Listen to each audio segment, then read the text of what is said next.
Hi everyone, welcome back to my channel and welcome to another video. As you can probably tell from the stack behind me, today we are filming a book haul. I have needed to film this for a little while, and this stack is like, so this is where I work when I work from home, and the other side of my screens there is like this stack has basically been there. And honestly, I can't see half of one of my screens and it's like starting to topple now. So these have got to go away. We've got to film this haul. We have 26 books, which is very excessive. Like, I'm open to admitting that. However, nearly all of these, if not all of them, no, not quite all, but pretty much all, were bought from The Works, which is a UK bookstore here, which do massive deals. They do like 3 for £6 or £1 books. And when I'm just feeling a little bit low, I just find myself in a bookshop, you know, and books are purchased. So I am going to be addressing that for 2023, and I'll be talking about that in a video. But for now, we have a very exciting book haul to get through, so I'm excited to show you what's here. I should also say, yes, I am in one of my Disney Christmas jumpers. I'm off work today and I wasn't really planning to do a massive filming day, but here we are. And this was what I was wearing because it's really cold. So this has nothing to do with Disney, this video, but this is the jumper I was wearing, so that's what you're getting. First up, we have Fake It Till You Bake It by Jamie Wesley. I got this from Waterstones and I cannot think what Waterstones it was. But it wasn't my Waterstones here, like my local one.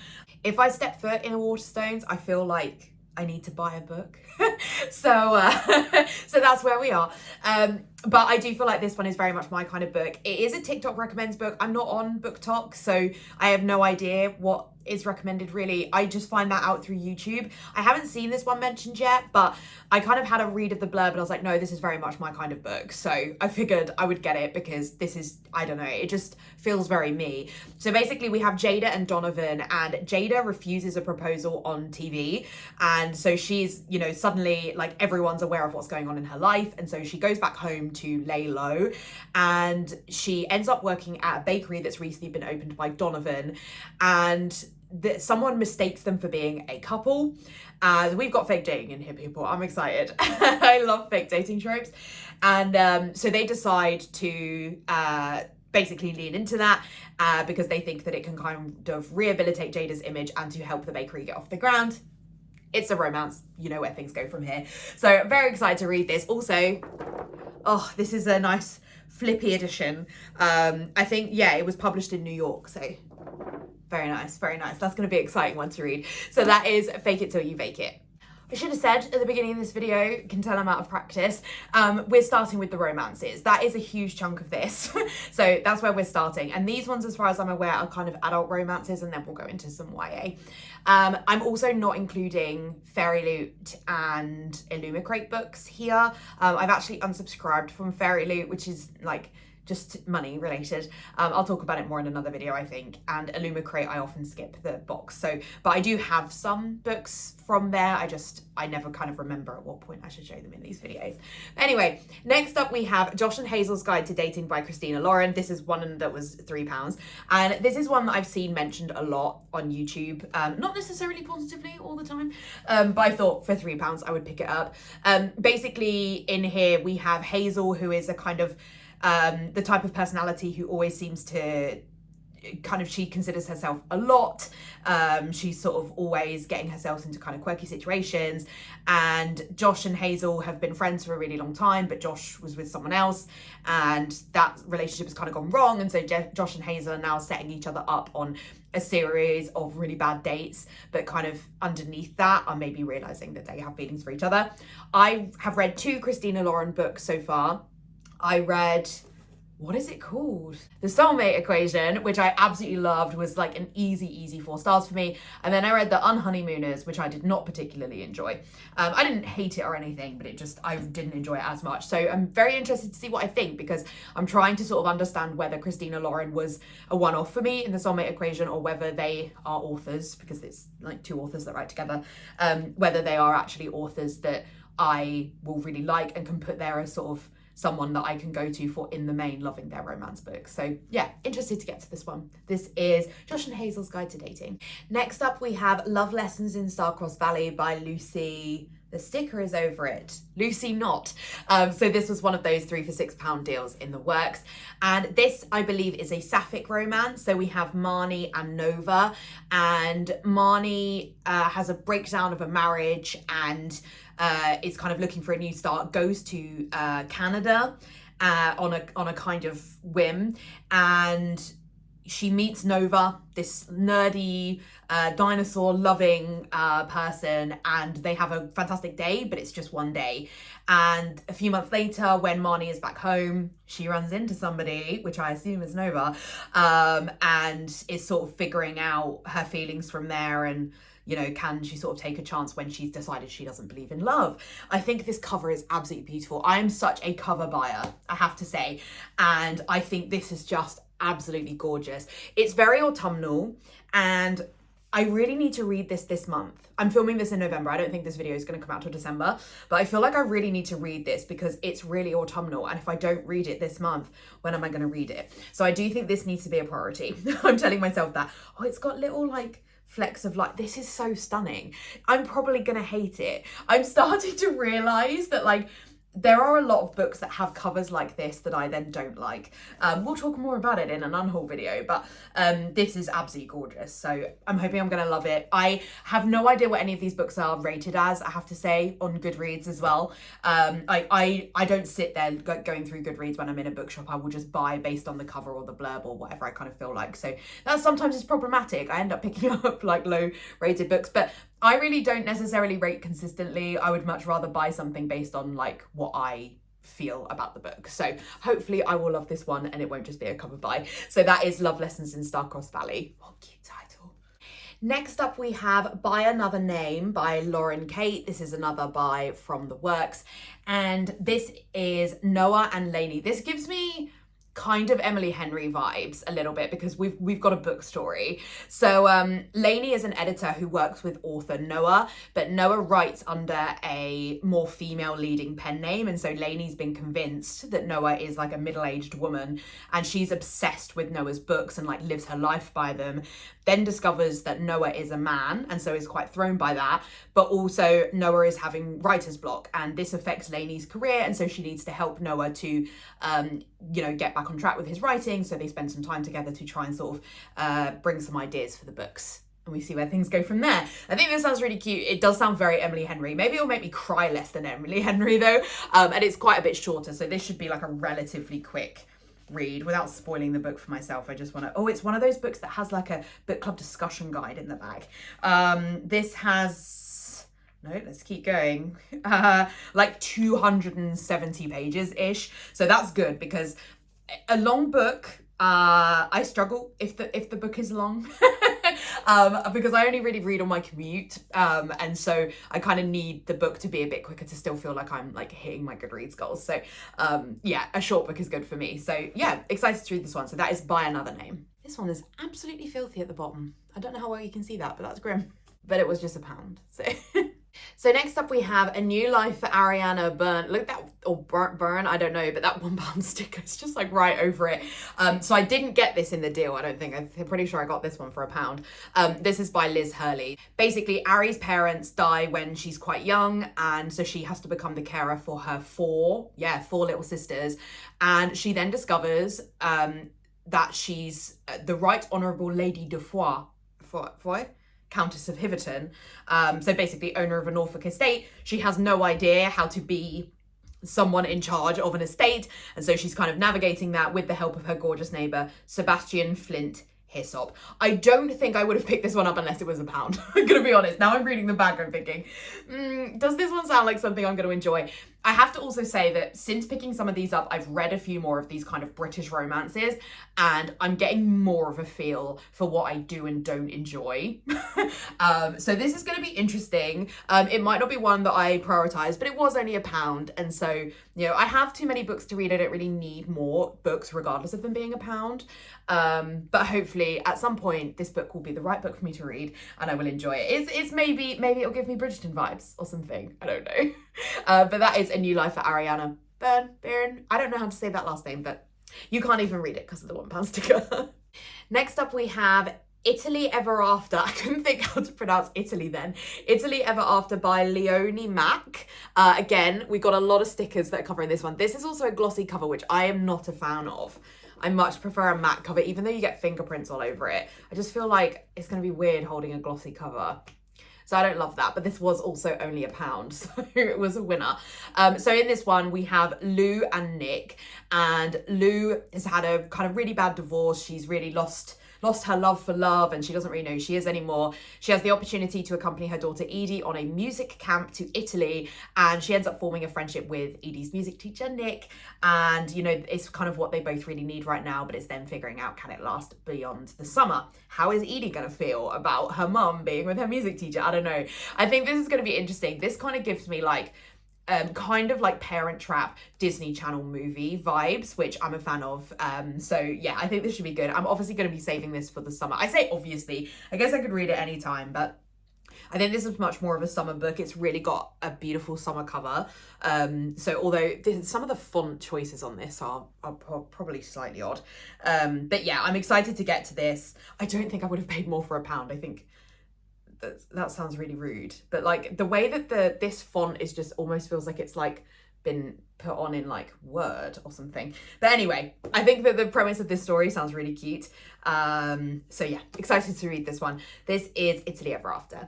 Next up we have Meet Me in Hawaii by Georgia Toffolo, and Georgia is a celebrity, right? I have another book by her which is like a Christmassy one. So I haven't read it yet. They are not well rated on Goodreads, I have to say. But again, this was only £1, so, you know, and it's got a really cute cover. So we follow Marley and Todd. And Marley has a tragedy that happens at home in Devon. She flees her family. She goes to Hawaii to start working for a surf school where she can give back to those in need.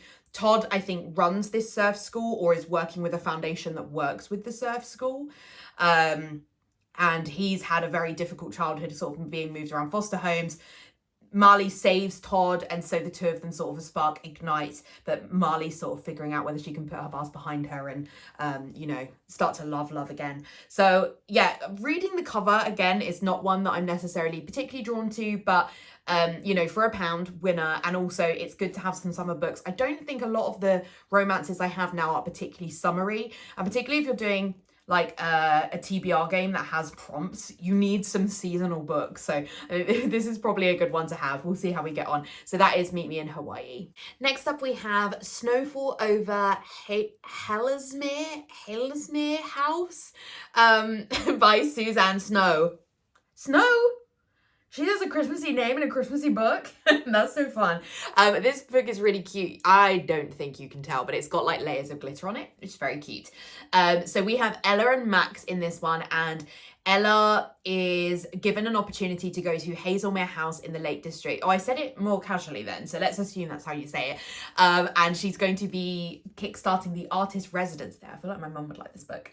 But Ella clashes with Max, so we got a little bit of enemies to lovers here, I think. Or some grumpy sunshine. Either way, I would much prefer grumpy sunshine. And Max is unsettled. He's a single dad. He's sort of really wary of his children getting close to anyone, but Ella gets on really well with them, and she's really settling into the area. And so it's kind of figuring out, you know, whether Max and Ella can overcome their feelings and get past that. So I think this will be a good wintry read. This is just so pretty as a cover. So yeah, this should be a really pretty one. So that is Snowfall over Halesmere House. So a thing you should know about me is I love a Hallmark Christmas movie. So I have quite a few of these books are kind of ones that give me like Hallmark Christmas movie vibes, because I just thought it was something I needed this year. I suffer from SAD, so I really struggle at this time of year. So this is Christmas at the Island Hotel by Jenny Colgan. This one I actually don't think is a romance, so I apologize that it's in this category. I just assume that that's what I picked up. But basically in this one, Finton, who is the brother of Flora, Finton's partner has passed away, and Flora wants to help her brother sort of process some of that, start to kind of move forward and to honour Colton, which is the partner. So Colton's passion project was this basically this disused hotel. So they buy it, they decide to run it, and they've, you know, it's kind of a lot harder than they expected, and it's sort of dealing with that. So yeah, I think it sounds cute. Just I don't think it's a romance, or if it is, that's not really mentioned here. Yeah, so we'll see. We'll see, but it sounds cute and the cover is adorable. So I think this will be a good one. So that is Christmas at the Island Hotel. Next up, we have The Merry Christmas Project by Cathy Bramley. And this one, we're so Christmassy, the character is called Mary. So I feel like we've definitely hit like peak Hallmark Christmas movie vibes here. This cover, again, I don't think you're gonna be able to tell because of the light, but it's covered in like specks of Christmassy glitter. So that's really cute. So we have Mary and Cole. And Mary has a candle business. It's really booming and she doesn't need another project, but the annual Christmas event, you know, she has to get involved. And Cole loves the project. He's trying to build a house. He's a single dad and he wants his family to be able to spend Christmas with him. So he was trying to finish his house. They meet at some point and, you know, sparks fly. This is like typical Hallmark Christmas movie vibe, so I think it should be good. So that is The Merry Christmas Project. We still have many Christmas books to go. I hope you're here for it. Next up, we have Christmas Carols and a Cornish Cream Tea. It's a very long title by Cressida McLaughlin, I think. Yes. And again, we have another sort of typical Christmassy book. This one is like covered in praise from like authors that are very well known. So like Philippa Ashley, Cathy Bramley, which the last book was by, and Holly Martin, who is like my favorite romance author, or at least was for a long period of my life. So in this one, we have someone called Meredith. So how much do we want to bet she will be referred to as Mary? And so Meredith is a real Scrooge. She doesn't like Christmas. She works in a Cornish gift shop, but you know, she's trying to be Christmassy, but it's just not her thing. And she meets Finn, who is super Christmassy, wishes it was Christmas all the time. You know, he convinces her to love Christmas. I have no doubt. How much do we want to bet that we think he's going to start calling her Mary? I'm going to bet myself, because it's not like how can I bet you guys? I'm going to bet myself £5, even though I think I'm more confident than that. But anyway, yeah, I think this is going to be a fun one. So this is Christmas Carols and a Cornish Cream Tea, which this is a really long unnecessary title. But let's hope the book is better than the title. So the next one is an interesting one. So this is The Little Swiss Ski Chalet by Julie Caplin. And I have read very recently a book by Julie Caplin, which will be in my November wrap-up video. And I don't really know what order these videos are going to go up in, but you can check that out if you want to hear what I thought of that one. But I'll give you a bit of a hint here. I did not enjoy it. And I don't think I realised, or maybe I didn't. I mean, I literally only really finished the other Julie Caplin book recently. So I wouldn't have realised that I wasn't going to like her stuff. And I really didn't get on with the writing style. This is in the same series because this is following Mina, who is the sister of Hannah, who I just read a book about. So that's interesting because Hannah does refer to Mina all the time. So maybe I will actually read this, even though I probably should have DNF'd that other one. But I'm kind of interested to see like what Mina's story will be because she's mentioned so often in Hannah's book. And I don't know which of them comes first or second. This one probably is supposed to come first, actually. I would think it should be this one first and then Hannah's. But I didn't know that, so I've already read the Hannah one. What frustrates me is that these covers are so cute. It's so beautiful, but I really don't like the writing style. I'll do a full rant in that November wrap-up so you can read it. I also, these are way too long. That's like another issue. I need a shorter romance, but maybe I will read it because then I can just have these out the way, right? I don't really want to unhaul it without having read it. I try not to do that if I can. But then I don't want it to just sit on my shelf forever.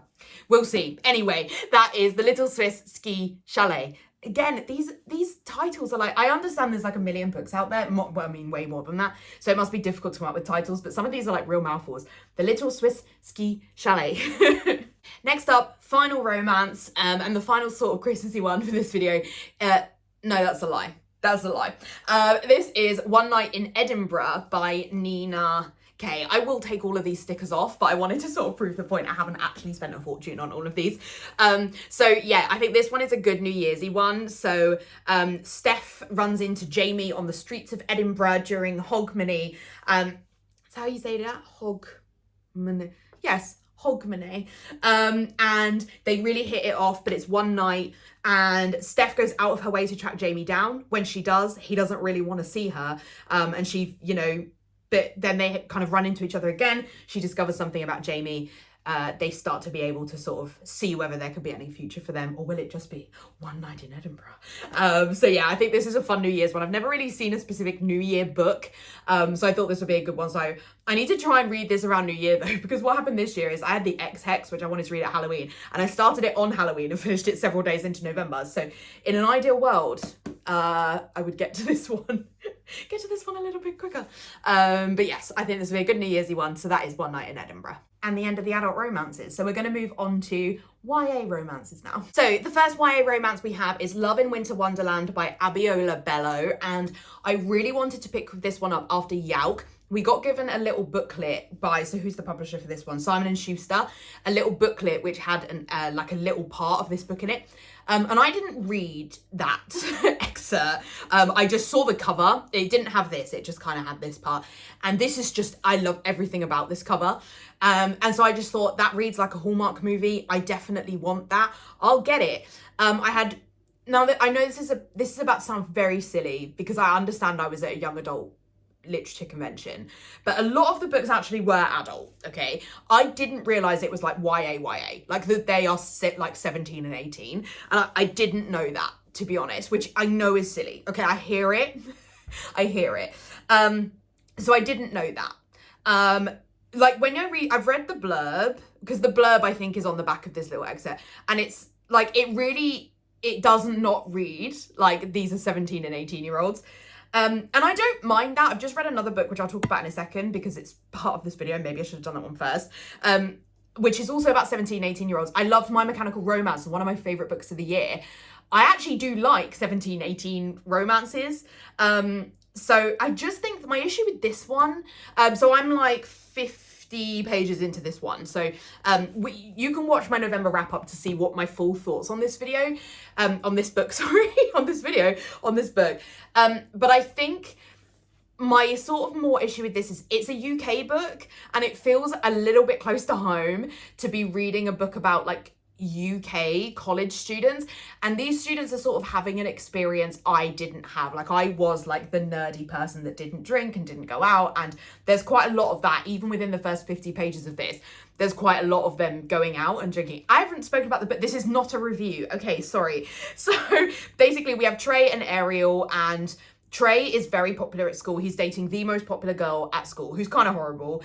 And Ariel, less popular, much more arty. And basically they kind of clash and they don't hit it off first off, but Ariel really needs a job, and she is trying to get into the bookstore that Trey's family run. And there's, I mean, can I spoil what? No, I won't spoil why, but it's a little bit convenient. The reason that Ariel ends up working at the bookstore, and that's the point I've got to in the book, is like Ariel's just got offered the job. So we will see where it goes from here. But yeah, I think that's my only issue with it so far, is that it's reflecting on a college experience I didn't have. But I'm interested to see how it goes from here. You get a really good insight into the characters, I think. And it is also written by a Black author, and it's like a Black-owned bookstore and things like that. So I am enjoying sort of reading more about the characters and understanding a little bit more about sort of these students and how they interact with each other and things like that. So I'm enjoying that element of it. It is just not quite what I expected it to be thus far. But as I say, I'm only 50 pages in. We have a lot to go. Be interesting to see what I think of the rest of it. So that is Love in Winter Wonderland. So next up we have A Cuban Girl's Guide to Tea and Tomorrow. Very long title also, by Laura Taylor Namey. And again, I didn't really know about this one. I did look it up on Goodreads while I was in Waterstones, which is where I got this one from. And the ratings were not totally great. So we'll see what I think of this. But I love this cover. I think this is adorable.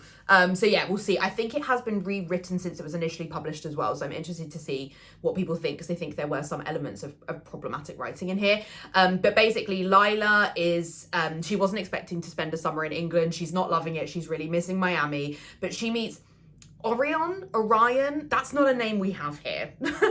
You can tell this is written by someone in the States. Orion Maxwell, I don't know, that's an interesting name, at the local tea shop, and you know, they kind of fall in love from there, basically. This kind of gives me the vibes of Love and Other Great Expectations, which I read earlier in the year. I have a reading vlog for that up on my channel. So this is giving me those vibes, so I'm interested to see what I think of that. So this is A Cuban Girl's Guide to Tea and Tomorrow. Long title. I'm like moving the books to a new pile, but I haven't been doing that particularly neatly, and I've just remembered that the 26th book on this does make it topple. So I'm just gonna tidy that up a little bit.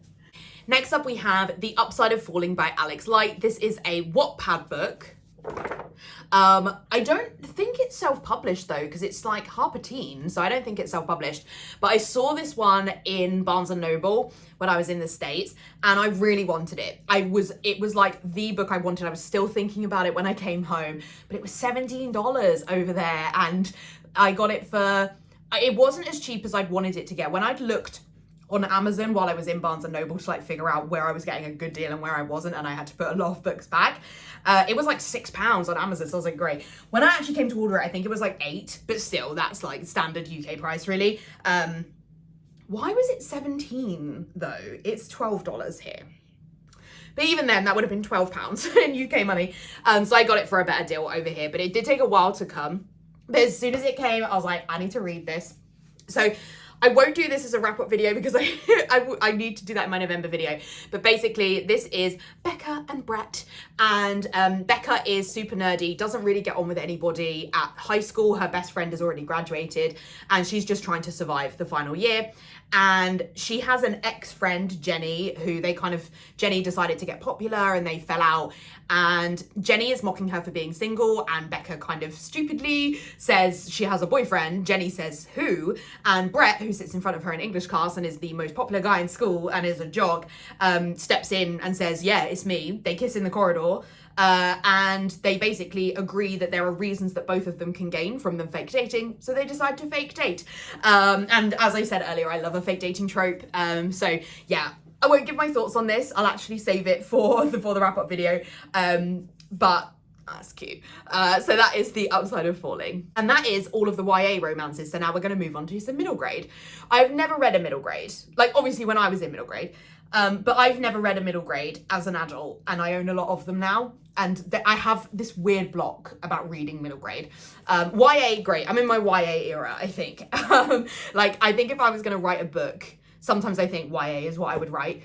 But I need to stop buying the middle grade. But anyway, there we are. So the first middle grade we have is The Lost Girl King by Catherine Doyle. I'm gonna love peeling all these stickers off after this video. So this is apparently a exclusive signed edition. Is it? I'm not seeing a signature. I lie. Signed. I just love the sprayed edges, to be honest. I don't care about books being signed. I just don't.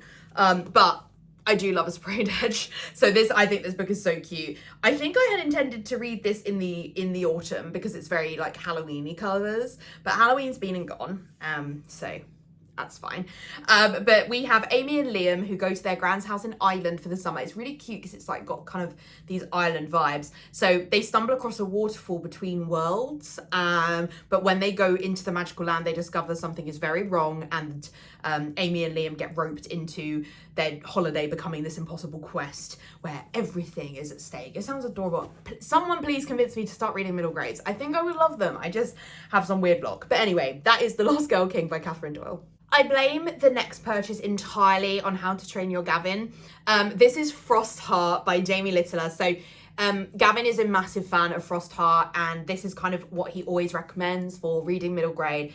And I saw it in Waterstones and I thought, it's time, I'm gonna get it. It's also adorable. I love this. Books were not this cute when I was young.